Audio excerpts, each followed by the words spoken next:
ये जब मैंने शुरुआत में किया था तो मुझे बहुत अनिमे से लगा, बहुत डिजी से लगा कि यार मेरा समय भी वेस्ट हो रहा है, मैं क्वेश्चन भी नहीं कर पा रहा हूँ। बट ओवर द टाइम जब मैंने ये चीज समझ ली कि सिलेक्शन नोट्स पढ़ने से नहीं होता, you have to solve a hell lot of question. मैंने बहुत कम क्वेश्चन सॉल्व किए हैं, ठीक है, मैंने बहुत क्वेश्चन कम सॉल्व किए हैं, मैंने बहुत बर्बादी की है क्योंकि मैंने बहुत देर में स्टार्ट किया सारी चीजें।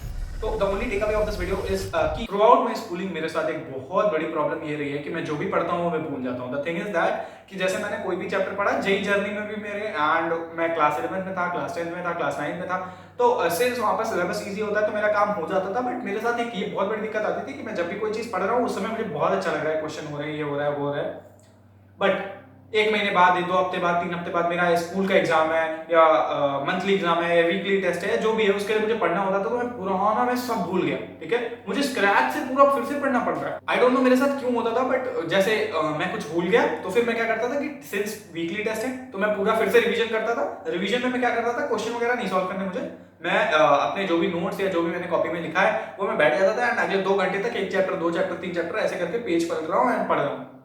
अब सिंस वहां पर एग्जाम इजी होते थे 9th-10th क्लास में तो मेरा काम हो जाता था।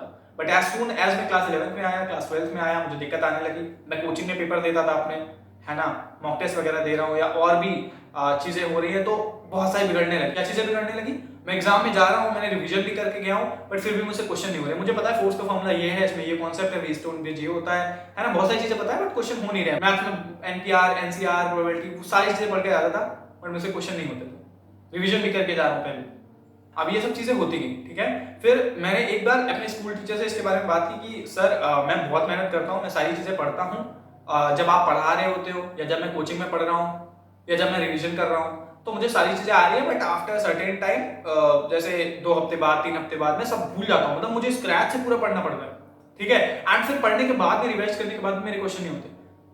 तो सर ने सिर्फ एक बात बोली कि solve questions, solve a hell lot of question. अगर आप तुम कंपटीशन की तैयारी कर रहे हो, you are preparing for NEET, you are preparing for JEE, आप कोई भी एग्जाम दे रहे हो, आप क्लास 10th में हो, 9th में हो, solve questions on that thing, है ना। If you have studied any concept, solve a hell lot of question on that. तो उन्होंने एक तरीके से मुझे समझाया था, वैसे ही मैं आपको बताता हूँ। इमेजिन कि आपके पास कोई 3D ऑब्जेक्ट है, 3D ऑब्जेक्ट, उसको आप टॉप व्यू से देख सकते हो, साइड से देख सकते हो, फ्रंट से देख सकते हो, बैक से देख सकते हो, बॉटम से देख सकते हो, बहुत सारे एंगल्स होते हैं, आइसोमेट्रिक व्यू देख सकते हो, ऑब्लिक व्यू देख सकते हो, ठीक है, बहुत सारे तरीके से आप उसको देख सकते हो। बट मैं बोलूं आपसे, सिर्फ आपको टॉप से देखना है, उसके पूरे 3D शेप को इमेजिन करना है कि वो कैसा है। अगर आप करेक्टली इमेजिन करते हो तो आपके नंबर आएंगे, तो आप जीतोगे, ठीक है। विल नॉट बी, क्यों? क्योंकि हो सकता है वो टॉप से स्क्वायर हो सकता है वो टॉप से सर्कल हो, पर नीचे से कुछ और, बैक से कुछ और, ठीक है। सो मेरे टीचर ने बोला कि you need to cover different angle of the same thing. If you have studied any concept, आप उसके अलग अलग तरीके के, मतलब try to cover maximum questions of that set. कि हो सकता है उस कॉन्सेप्ट पे बहुत तरीके के क्वेश्चन हो सकते हैं, उसमें से 80-90% क्वेश्चन आप कवर कर लो। वो कब कवर होंगे, आप बहुत सारे क्वेश्चन सॉल्व करो उस कॉन्सेप्ट पे। आपको रिवाइज करना है, मान लो आपने रोटेशन पढ़ा, आपने वेक्टर 3D पढ़ा, आपने कोई भी चैप्टर पढ़ा, आपको रिवाइज करना है। आप पीछे जाओ, रैंडम 10 पीवाईक्यू उठाओ, विच एवर एग्जाम की आप तैयारी कर रहे हो, रैंडम 10 पीवाईक्यू उठाओ किसी भी एग्जाम के, है ना, जो भी आप टारगेट कर रहे हो, रैंडम उस एग्जाम के 10 पीवाईक्यू उठाओ एंड सॉल्व दोस पीवाईक्यू। आपसे हो रहे हैं तो आपका चैप्टर बहुत अच्छा है, ठीक है, 80% 90% आपका चैप्टर कंप्लीट है। और वो जो आप पलटने वाली एक्टिविटी करते हो, मैंने बोला मैं 2 घंटे रिवीजन कर दूं, वो बहुत गलत बात है। जो पलटने वाली एक्टिविटी होती है वो 10 मिनट, 20 मिनट, आधे घंटे से ज्यादा नहीं होनी। बहुत बड़ा चैप्टर है, आधे घंटे, 45 मिनट, उससे ज्यादा नहीं होना चाहिए। 2-2.5 घंटे एक चैप्टर है, रिवीजन करो। कैसे रिवीजन करना है, क्वेश्चन सॉल्व करने हैं, 10-15 ऐसे पीवाईक्यू उठाओ एंड सॉल्व रैंडम पीवाईक्यूज, है ना, कहीं कहीं से भी ऐसे। ये होता है एसेंशियल रिवीजन करने का तरीका। वो बहुत आसान है कि आप नोट खोल के बैठ गए, फॉर्मूलेज आ रहे हैं, आपने बस रिपीट कर लिया मन में। भाई force is equal to M a ही लगता है, बहुत सारे एडवांस के क्वेश्चन मैंने देखे हैं, force is equal to M A use हो रहा है, बट क्वेश्चन हो नहीं रहे, मुझसे खुद नहीं होता 2023। तो क्या हो रहा है, you have to cover maximum set, maximum variety of question, ठीक है, maximum angles of a 3D object. अगर आप बहुत तरीके से एंगल, मतलब आइसोमेट्रिक व्यू ले लिया, ऑब्लिक व्यू ले लिया, टॉप, फ्रंट, बॉटम, साइड, सारे व्यू ले लिया, तो आप एक अच्छे तरीके से आपको आइडिया लग जा सकता है कि ऑब्जेक्ट है क्या एसेंशियली। तो अगर आप बहुत ढेर सारे क्वेश्चन सॉल्व करोगे, then you will have a very clear idea of that concept, then you will be able to solve the question of that concept in exam. Learning is a process of strengthening the neural networks, या फिर आप नए neural networks बनाते हो अपने brain में, या फिर पुराने न्यूरल नेटवर्क्स को और स्ट्रेंथन करते हो, ठीक है। तो अगर आप ढेर सारे क्वेश्चन एक पर्टिकुलर कॉन्सेप्ट पे सॉल्व कर लोगे, एक चैप्टर पे आपने बहुत सारे क्वेश्चन सॉल्व कर रखे हैं, तो मैक्सिमम वैरायटी ऑफ क्वेश्चन जो इस एग्जाम में आते हैं वो आपने कवर कर ली, मतलब आपने बहुत ढेर सारे न्यूरल नेटवर्क्स बना ली एक पॉइंट से लेकर दूसरे पॉइंट के बीच में। तो आपको जब भी एक नया क्वेश्चन मिलेगा यू विल फाइंड आउट कि कौन सा न्यूरल कनेक्शन यहां पर फिट हो रहा है।